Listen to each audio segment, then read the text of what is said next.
Abra na carta de Paulo a Timóteo, 2 Timóteo. Nós vamos ler no capítulo 4. Você que me acompanha em casa, nós leremos do verso 1 ao 8. Conjuro-te perante Deus e Cristo Jesus, que há de julgar vivos e mortos pela sua manifestação e pelo seu reino. Prega a palavra, insta, quer seja oportuno, quer não, corrige, repreende, exorta com toda a longanimidade e doutrina. Pois haverá tempo em que não suportarão a sã doutrina. Pelo contrário, cercar-se-ão de mestres segundo as suas próprias cobiças, como que sentindo coceira nos ouvidos. E se recusarão a dar ouvidos à verdade, entregando-se às fábulas. Tu, porém, sê sóbrio em todas as coisas, suporta as aflições, faz o trabalho de um evangelista, cumpre cabalmente o teu ministério. Quanto a mim, estou sendo já oferecido por libação e o tempo da minha partida é chegado. Combati o bom combate, completei a carreira, guardei a fé. Já agora a coroa da justiça me está guardada, a qual o Senhor, reto juiz, me dará naquele dia. E não somente a mim, mas também a todos quanto amam a sua vinda. Vamos orar? Senhor, que as palavras que saiam dos meus lábios não sejam de persuasão humana, mas sejam palavras vindas do teu trono, que transforme as nossas vidas. Proclamamos liberdade do teu Santo Espírito entre nós. Oramos, Senhor, meu Pai, e o fazemos em nome de Jesus. Amém?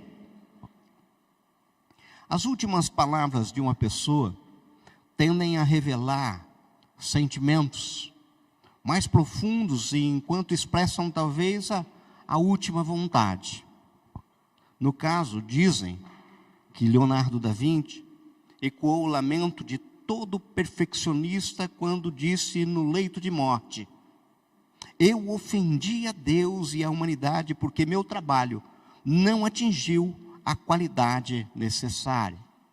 César Borgia, um estadista que inclusive foi quem inspirou Maquiavel, disse: tomei providências para que todo no decorrer da minha vida, somente não para a morte, e agora tenho que morrer completamente despreparado.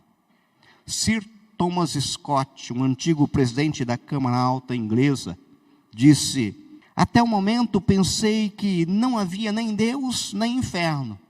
Agora sei e sinto que ambos existem, e estou entregue à destruição pelo justo juízo do Todo-Poderoso. Nietzsche disse: se realmente existe um Deus vivo, sou o mais miserável dos homens.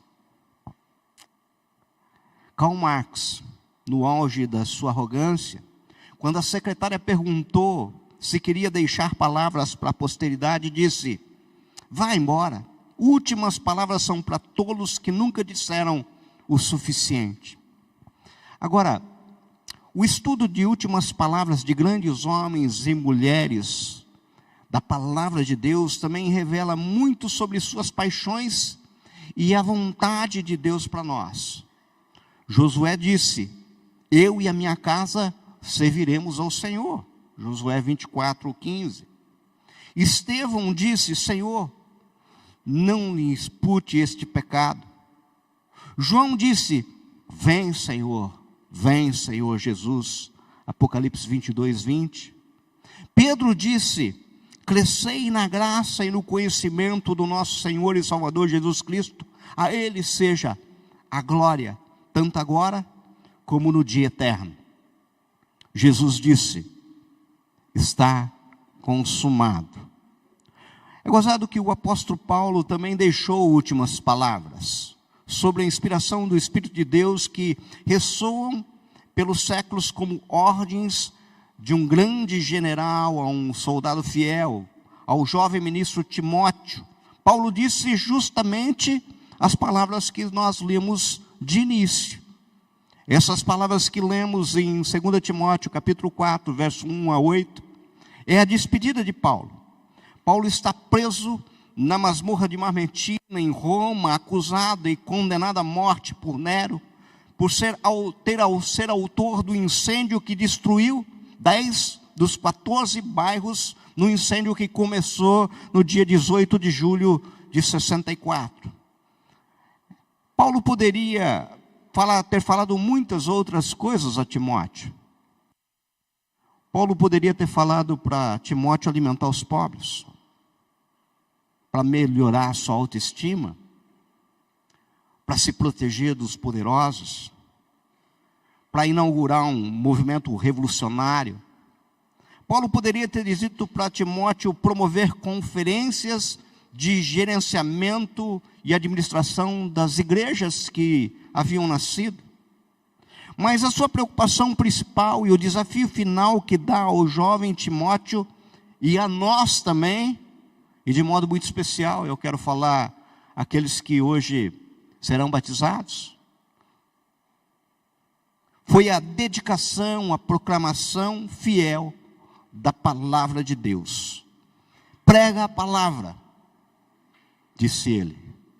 Fácil dizer, difícil cumprir. Eu não consigo imaginar uma tarefa que exija tanto de uma pessoa. Pregar a palavra exige estudo diligente, requer autodisciplina, requer muitas vezes vigor físico, requer humildade, requer dependência do Espírito, requer por vezes muita ousadia, requer coragem e muitas outras coisas. Quando lembramos que representamos o Criador do universo perante homens pecadores, a pressão ainda aumenta mais. Que responsabilidade é anunciar a palavra do Senhor.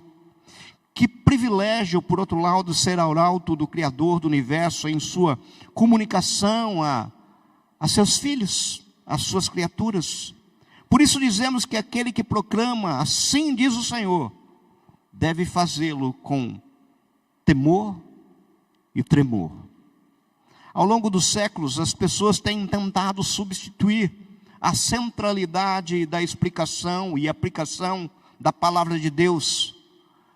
Sabe, vivemos em dias que, novamente, alguns têm procurado suplantar a pregação simples da palavra de Deus com técnicas, digamos, mais populares e talvez assim, mais suave aos nossos ouvidos. Agora percebam que, quando o apóstolo Paulo expressa essa sua última vontade, no último capítulo da sua última carta, ele oferece razões, porque devemos nos dedicar de corpo e alma à tarefa de proclamar a palavra viva de um Deus vivo para pessoas carentes de vida. Vamos ver quais são essas razões. A primeira razão nós vemos direto no versículo 1. A primeira razão do porquê devemos proclamar a palavra de Deus é por causa da realidade do julgamento final. Olha o que nós lemos.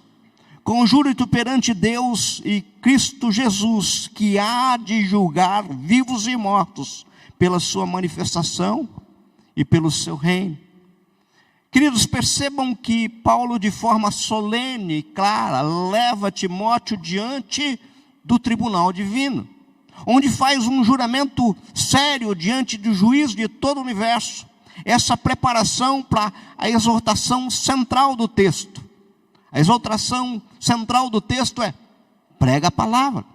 Faz com que lembremos que todos terão que se apresentar diante de Deus e prestar conta das suas vidas. Mas quem são os vivos? Quem são os mortos?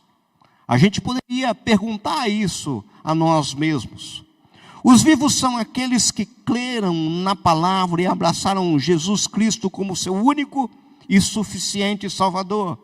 Para eles, o tribunal de Cristo será um momento de avaliação das suas obras para receber ou não galardões. É aquilo que Paulo escreve em 2 Coríntios 5:10. Porque importa que todos nós compareçamos perante o tribunal de Cristo para que cada um receba segundo o bem ou o mal que tiver feito por meio do corpo. Agora, e os mortos? Já quantos mortos são aqueles que ainda não confiaram em Cristo Jesus para o perdão dos pecados? Se eles não se arrependerem, também serão julgados, só que não do mesmo jeito. Serão diante do grande trono branco do Senhor, aquele julgamento que você pode florear na tua Bíblia e encontrar lá em Apocalipse capítulo 20, verso 11 a 15. Veja, no caso, a pregação pode ser o meio de levá-los e levar cada um a vida verdadeira, a vida que vale a pena. À luz e a realidade desse encontro pessoal de todos com Deus, Paulo clama a Timóteo para pregar com urgência e com muita paixão, porque fazendo assim iria preparar homens, preparar mulheres para o seu encontro final. Esse encontro vai acontecer. Entendam, queridos, cada oportunidade de compartilhar a palavra de Deus representa uma chance de que para homens, mulheres, crianças, velhos, idosos, para um momento em que comparecerão diante do seu Criador, nada pode ser mais importante do que isso. Estar preparado para esse momento. Agora, a segunda razão do porquê devemos proclamar a palavra de Deus é justamente por causa da suficiência dessa palavra. É aquilo que nós lemos no verso 2. Diz: prega a palavra, insta, quer seja oportuno, quer não, corrige, repreende, exorta com toda longanimidade e doutrina. Queridos, a segunda razão que Paulo exorta a dedicação da proclamação fiel da palavra é porque ela é suficiente para realizar de forma dinâmica tudo o que Deus espera. Eu não preciso de outra coisa, eu só preciso da palavra. A ordem central do texto, prega a palavra. O texto emprega um termo no original que significa declarar, anunciar, manifestar a palavra. Pregar não se restringe a púlpito, como o próprio Paulo fez. A palavra deve ser anunciada de casa em casa, de lugar em lugar, de rua em rua. É aquilo que Paulo fez em Atos 20, 20. Agora, entendam, queridos, nós somos chamados para anunciar as palavras do Senhor e não as nossas. Fujamos do nosso achômetro, anunciemos com fidelidade a palavra de Deus. Queridos, vocês não suportariam a palavra vinda do meu próprio coração. A palavra só tem efeito vinda do trono de Deus. A palavra só tem efeito nascida dos lábios do Senhor, diretamente e soprado a cada um através do interlocutor. O termo insta, utilizado por Paulo, traz uma ideia de urgência, como um servo às ordens do seu Senhor. Estamos sempre atentos para a oportunidade de declarar a vontade a quem nos foi confiado. O tempo todo proclamando aquilo que o Senhor quer. Nem sempre será fácil proclamar a palavra de Deus. Como diz o profeta Jeremias, às vezes somos chamados a anunciar palavras de Deus diante de grupos hostis. Isso acontece em todo mundo. Aconteceu no passado, acontece no presente, acontecerá no futuro.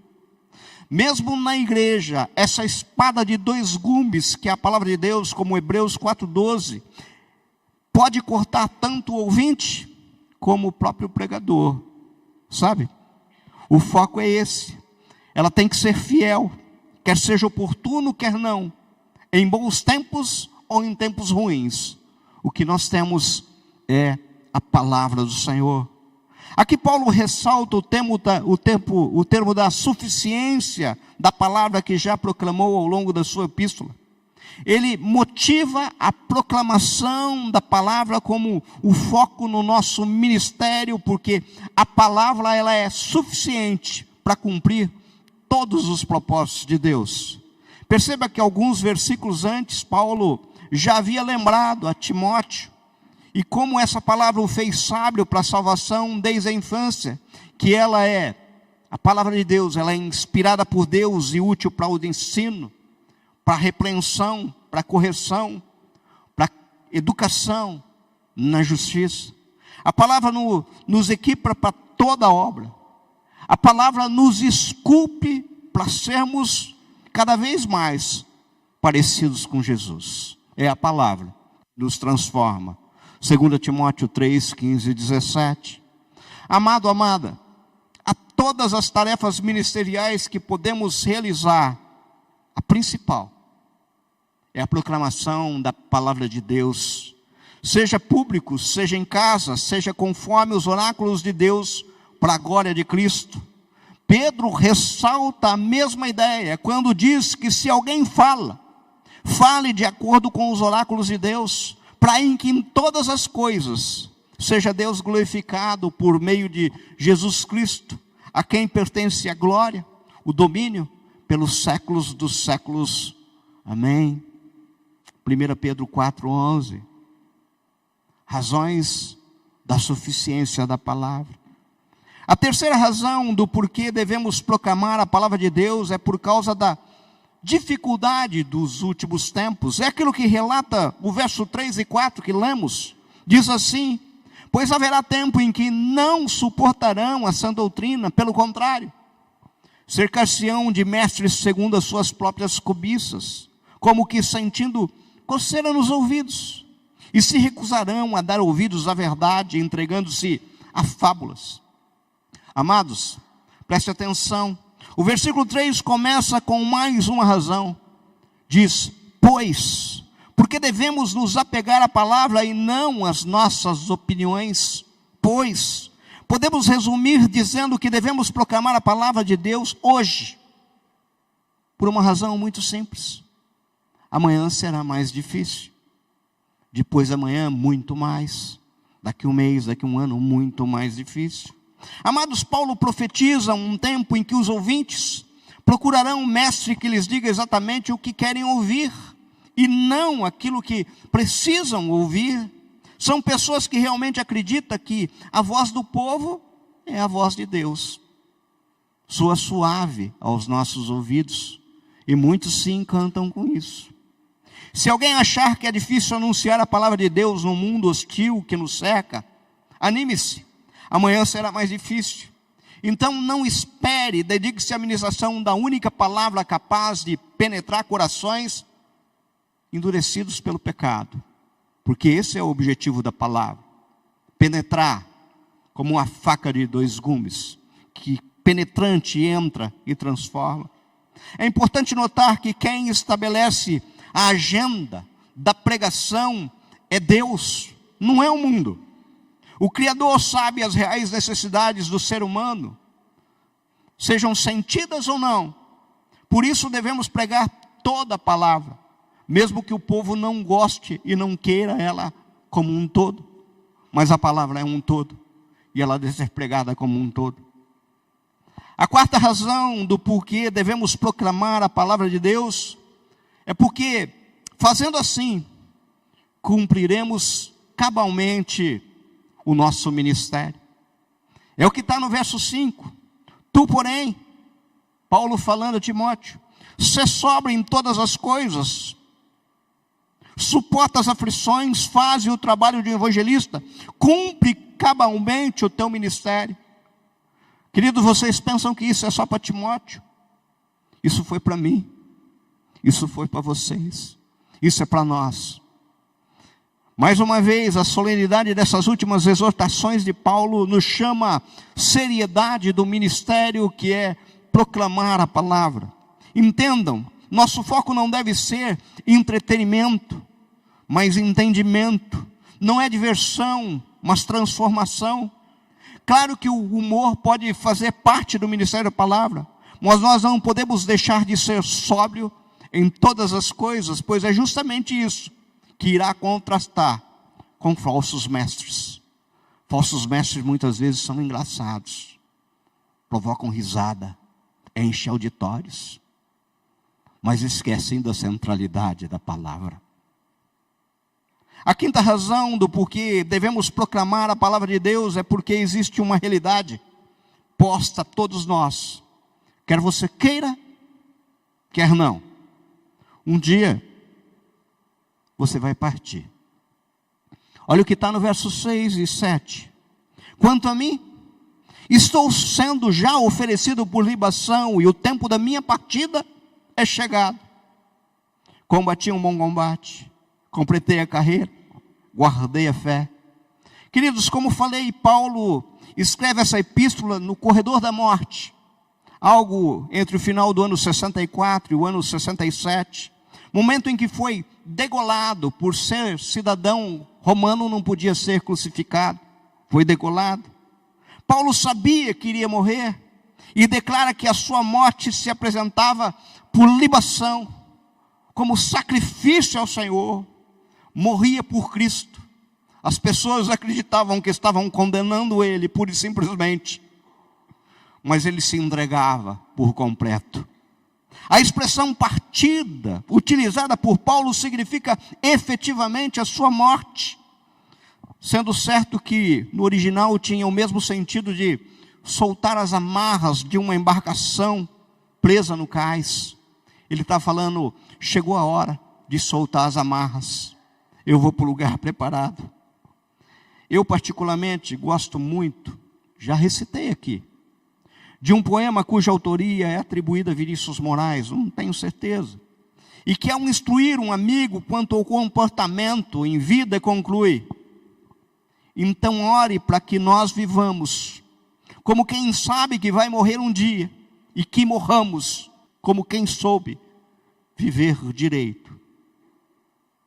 Ore para que nós vivamos como quem sabe que vai morrer um dia, e que morramos como quem soube viver direito.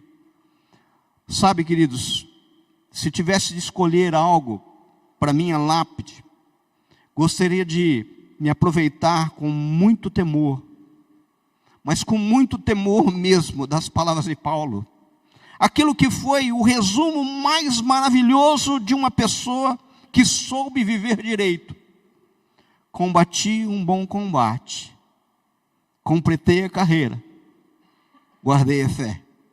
Amados, esse versículo é tão cheio de significado que, esmiuçado, nos faz entender a sua concisão. O que é viver direito? O que é saber viver? Paulo diz: combati um bom combate. E numa metáfora de batalha nos mostra que viver o cristianismo direito não é passeio no parque. Viver cristianismo direito não é mamão com açúcar. Cristianismo não é para covarde. Amado, amada, existe uma guerra em curso. Guerra com batalhas espirituais terríveis, e você está nela, quer queira ou não. A grande questão é que Paulo diz que ele combateu um bom combate, o que nos deixa claro que existem combates que não são bons, que não devemos entrar. Existem combates que não valem a pena. Quer exemplo de combate que não vale a pena serem enfrentados? Aqueles combates cuja recompensa significam tesouros acumulados sobre a terra, onde a traça, a ferrugem e corrói, onde ladrões escavam e roubam. Qual o combate que vale a pena enfrentarmos? Aquele em que nós temos certeza que o nosso general é Cristo, que entesouram para com Deus, e a recompensa é tesouros no céu, onde traça nem ferrugem e corrói, onde ladrões não escavam nem roubam. A ideia referida sobre o combate na vida da fé tem a ver com muitas lutas, muitas vezes incompreensões e perseguições que Paulo atravessou por tentar o tempo todo se manter fiel a Cristo, o tempo todo fiel à palavra de Deus. Conflito com o pecado.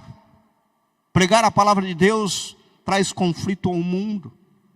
A carne, nós, que dirá o diabo. Entendam, meu irmão, minha irmã, o evangelho é a causa da nossa luta diária. É ele. Precisamos lutar continuamente, cooperando e testemunhando a obra salvadora de Jesus em prol do crescimento do reino de Deus. É isso que nós vemos. É isso que esperamos quando anunciamos uma comunidade com 9 anos de existência. Agora há uma chave aqui, uma chave para o bom combate. Crermos que ele já está vencido pelo nosso Jesus. Pela fé, Jesus Cristo já venceu o mundo e o mal. Com Ele venceremos as nossas guerras, pois o inimigo das nossas almas vencido está. Essa é uma batalha e uma guerra, da qual a certeza nós temos de uma forma bem clara. Nós já somos vencedores. Agora entenda, Paulo ainda diz, completei a carreira.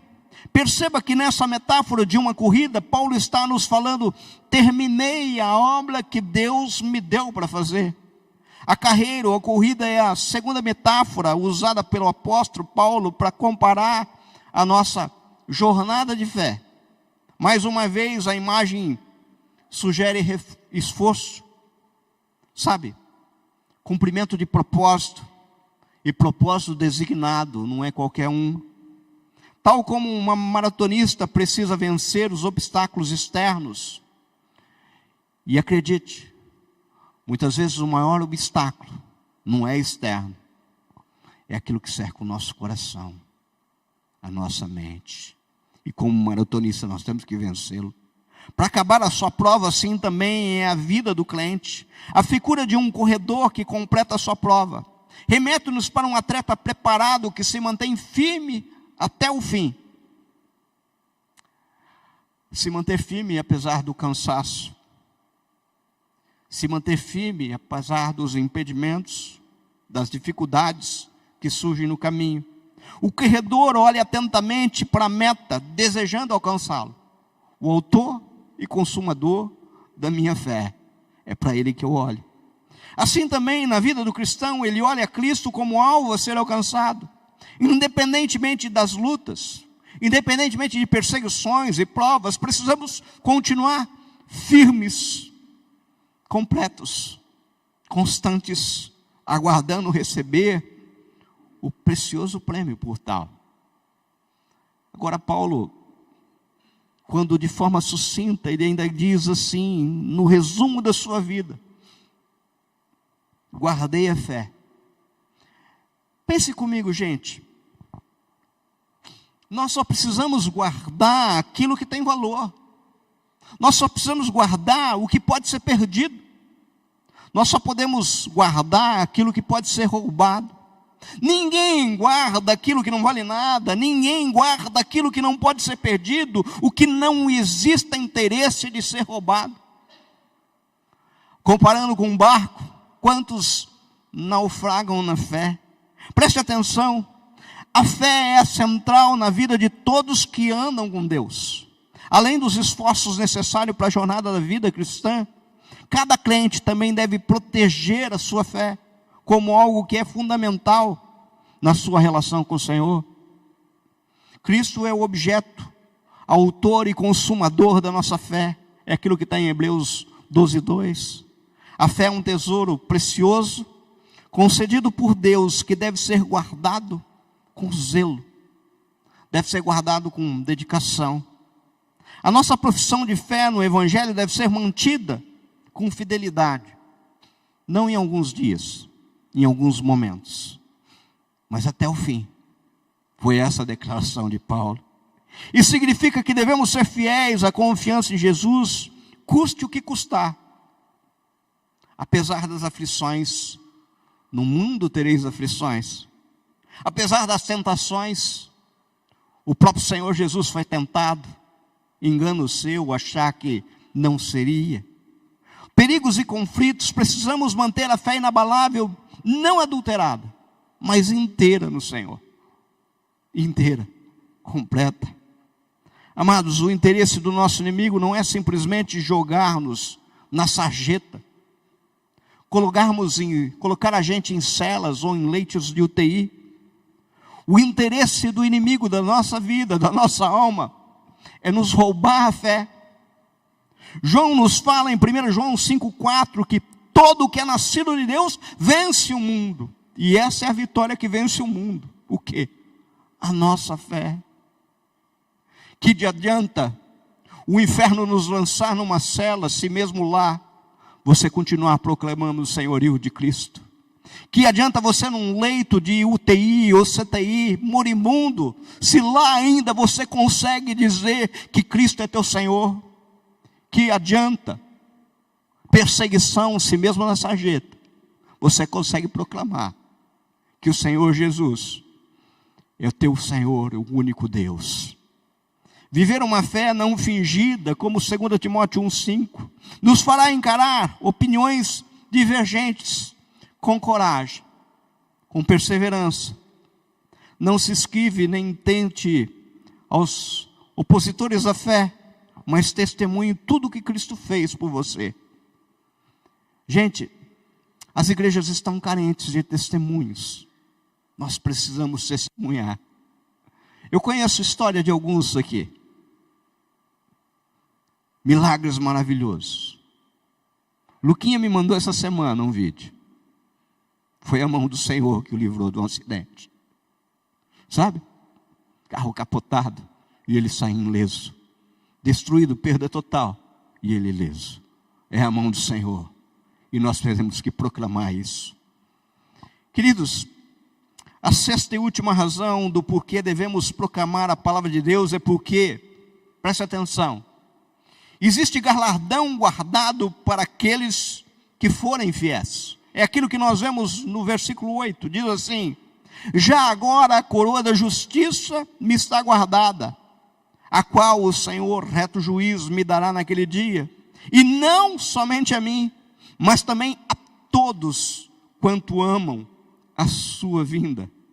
Amados, percebam que Paulo termina a instrução a Timóteo, e também a nós, com uma última motivação para a vida dedicada à proclamação da palavra de Deus.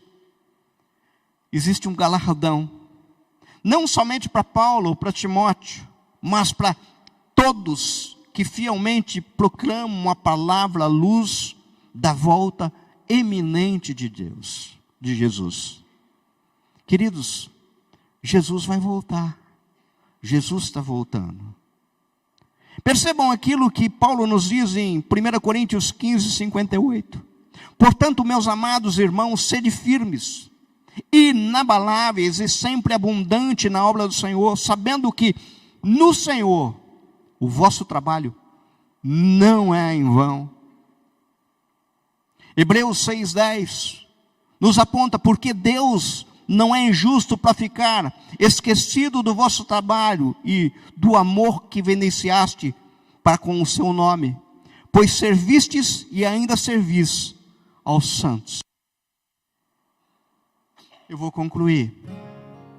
Sabem, queridos, hoje é um dia especial, dia em que comemoramos mais um aniversário. Percebam que a nossa denominação, nós deixamos claro que não abrimos mão de ser uma igreja bíblica e nos mantemos aos pés do Senhor Jesus. Pois isso é saber viver direito. É jeito certo de viver. Em dia de festa, apresentamos ao Senhor o cumprimento daquilo que nos foi determinado. Ide por todo mundo, pregai o evangelho a toda criatura. Quem crer e for batizado será salvo, mas quem não crer será condenado. Vejam, amados, a salvação não vem pelo batismo, mas vem pelo crer. O batismo segue o crer.